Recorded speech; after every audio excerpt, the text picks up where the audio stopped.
Diamonds, Eramalloor, Vadathala. Fort Kochi beach health ക്ലബിന്റെ 10ാം വാർഷികാഘോഷത്തിന്റെ brochure കൈമാറ്റവും ആദരിക്കൽ ചടങ്ങും നടന്നു.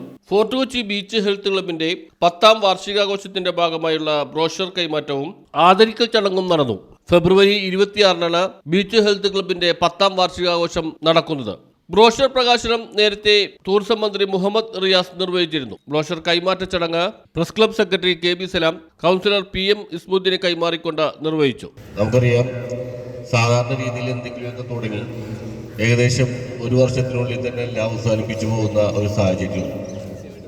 ആ സാഹചര്യത്തിൽ നിന്ന് വ്യത്യസ്തമായി 10ാം വാർഷികം ആഘോഷിക്കുകയാണ് ഇന്ന് ബീച്ച് ഹെൽത്ത് ക്ലബ്. ഫെബ്രുവരി 16-ന് വിപുലമായ പരിപാടികളോടുകൂടി ബീച്ച് ഹെൽത്ത് ക്ലബിൻ്റെ 10ാം വാർഷികം ആഘോഷിക്കുകയാണ്. ഇതിൻ്റെ മുന്നോടിയായി വിവിധ സേവന പ്രവർത്തനങ്ങൾ, മത്സരങ്ങൾ എല്ലാ ഞായറാഴ്ചയും ഇവിടെ ഉണ്ടാകുമെന്ന് ബഹുമാനപ്പെട്ട പ്രസിഡന്റ് പറഞ്ഞു. തീർച്ചയായിട്ടും ആരോഗ്യം, നമുക്കറിയാം, ഇന്ന് ജീവിതശൈലി രോഗങ്ങൾ ചെറുപ്പക്കാരിൽ ഏറെ വരുന്ന സാഹചര്യത്തിലാണ് ബീച്ച് ഹെൽത്ത് ക്ലബിൻ്റെ പ്രാധാന്യം. ഈ അടുത്ത കാലത്ത് സമൂഹ മാധ്യമങ്ങൾ ഏറെ ചർച്ചയായ ഒരു കാരുണ്യത്തിൻ്റെ സ്പർശം. നമുക്കറിയാം, ഒരു വിദേശിയെ കാലൊടിഞ്ഞ് അവശനിലയിലായ ഒരു ജർമ്മൻകാരനെ വിവിധ ഹോസ്പിറ്റലുകളിൽ കൊണ്ടുപോയി അദ്ദേഹത്തിൻ്റെ ചികിത്സയ്ക്ക് വേണ്ടി മുൻകൈയെടുക്കുകയും സമൂഹ മാധ്യമങ്ങൾ ഏറെ പ്രശംസ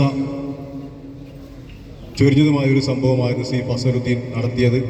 അദ്ദേഹം ആ ഒരു പ്രശംസ ആഗ്രഹിച്ചില്ല ആ പ്രവൃത്തി ചെയ്തത്. പക്ഷേ അത് പ്രവൃത്തി കഴിഞ്ഞപ്പോൾ അതെല്ലാ നാനാ മേഖലകളിൽ നിന്നും അദ്ദേഹത്തെ പ്രശംസിക്കുന്ന കാര്യമായി. ചടങ്ങിൽ beach health club president Sabu Ali അധ്യക്ഷത വഹിച്ചു. അപകടത്തിൽപ്പെട്ട വിദേശിക്ക് സംരക്ഷകനായി നിന്ന മട്ടാഞ്ചേരി സ്വദേശി ഫസലുദ്ദീനെ ചടങ്ങിൽ ആദരിച്ചു. റോഷൻ ജോണാണ് ഫസലുദ്ദീന് മെമന്റോ കൈമാറിയത്. സെക്രട്ടറി നിഷാദ് CB ഷോളണിയിച്ചു. മാധ്യമ പ്രവർത്തകൻ MM Saleem, AR Raheem, Roshan John, councillor PM Ismuddeen തുടങ്ങിയവർ സംസാരിച്ചു. ഫസലുദ്ദീനെ നമ്മൾ നേരത്തെ ഒരു ദിവസം വിചാരിച്ചായിരുന്നു ആദരിക്കണമെന്നുള്ളത്, പക്ഷെ അന്ന് നമുക്ക് നടത്താൻ പറ്റില്ല. പക്ഷെ ഫസലുദ്ദീൻ ചെയ്ത ഒരു പ്രവൃത്തി എല്ലാവർക്കും ഒരു പ്രചോദനമായിരിക്കും. അത് പൈസ ചെയ്യാണ്ടായിട്ട് സ്വന്തം ഭാര്യനോട് പറഞ്ഞ് ഗോൾഡ് എടുത്ത് വെച്ചോ, നമുക്ക് അതെങ്കിലും ചെയ്യേണ്ട ആള് ചികിത്സിക്കാം. കാരണം ഒരാളായിട്ട് ബന്ധമില്ലാത്തൊരു ജർമ്മൻകാരനാണ്. അപ്പോൾ ആ മനസ്സിനെയാണ് നമ്മൾ ഏറ്റവും കൂടുതൽ.